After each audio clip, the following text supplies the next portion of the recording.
जो पांडव है ना, पांचों का स्ट्राइक सही इस पर है। पांडव नाम रख दिए थे आप लोग। जी जी जी, इसलिए 5 दल मिलकर चुनाव लड़ा था। और नीतीश कुमार पहले भी मुख्यमंत्री थे, अभी भी हैं और भविष्य में भी रहेंगे। इसका कोई विकल्प ही नहीं है, इसलिए इस पर चर्चा बेकार है। बस एक ही बात है कि हमारी सरकार है और नीतीश कुमार जी मुख्यमंत्री हैं। आप देख ही रहे हैं, नीतीश कुमार जी मुख्यमंत्री थे, मुख्यमंत्री हैं और मुख्यमंत्री रहेंगे। तो चल मुकाबला किससे था? मुकाबला आरजेडी मैंने महागठबंधन से था, इंडिया से एक था। तरफ तो पांडव, तो दूसरी तरफ कौन हो सकता है? वो लोग मान के चलिए कौरव था। कौरव था जी।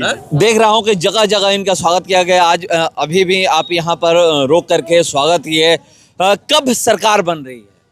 अब सरकार तो हम लोग का पहले से है ही, तब बनाने की क्या बात है? फिर से होता है ना। अब तो 10वीं बार कब मुख्यमंत्री शपथ ले रहे हैं? अरे अब उसके लिए तो हम लोग कोई हड़बड़ी नहीं है, क्योंकि सरकार हमारी है और हम पूर्ण बहुमत से हैं। अब ये कोई सवाल ही नहीं कि कब हम शपथ ले रहे हैं। सरकार हमारी है और सरकार हमारी बनी हुई है और नीतीश कुमार पहले भी मुख्यमंत्री थे, अभी भी हैं और भविष्य में भी रहेंगे। इसका कोई विकल्प ही नहीं है, इसलिए इस पर चर्चा बेकार है। बस एक ही बात है कि हमारी सरकार है और नीतीश कुमार जी मुख्यमंत्री हैं। 2020 वाला मतलब अगर देखा जाए तो मतलब एक सीट चला गया है। जैसा आप बोल रहे थे कि 2 सीट हो, लास्ट में पता चला कि ब्रह्मपुर सीट फिर से एक बार आरजेडी जीत गई है।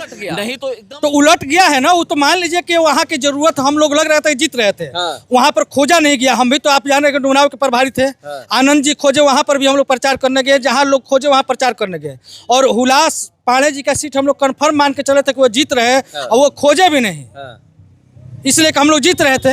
अब संजोग की बात है, लेकिन हम बोले थे कि परिवर्तन होगा और शाहाबाद में वही स्थिति उत्पन्न करेंगे। 2020 में वो जीते थे, जितना उतना हम जीतेंगे और पलट करके देंगे। वो देख लीजिए, तस्वीर सामने है और 2010 की स्थिति सामने है। तो इसलिए हम लोग पूर्ण रूप से कन्फर्म थे नीतीश कुमार जी के कार्यों पर, नीतीश कुमार जी के निष्पक्ष कार्यों पर, सब समाज के लिए किए गए कार्यों को लेकर के हम लोग पूर्ण बहुमत से माने थे कि हम लोग की सरकार बनेगी।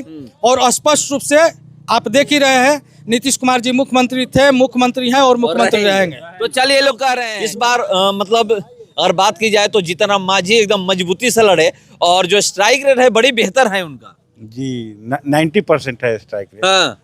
6 में 5 जीत गए। सभी घटक पांचों जो पांडव है ना, पांचों का स्ट्राइक सही इस पर है। पांडव नाम रख दिए थे आप लोग। जी जी जी, इसलिए 5 दल मिलकर चुनाव लड़ा था। तो मुकाबला किससे था? मुकाबला आरजेडी मैंने महागठबंधन से था, इंडिया से एक था। तरफ तो पांडव, तो दूसरी तरफ कौन हो सकता है? वो लोग मान के चलिए कौरव था। कौरव था जी जी।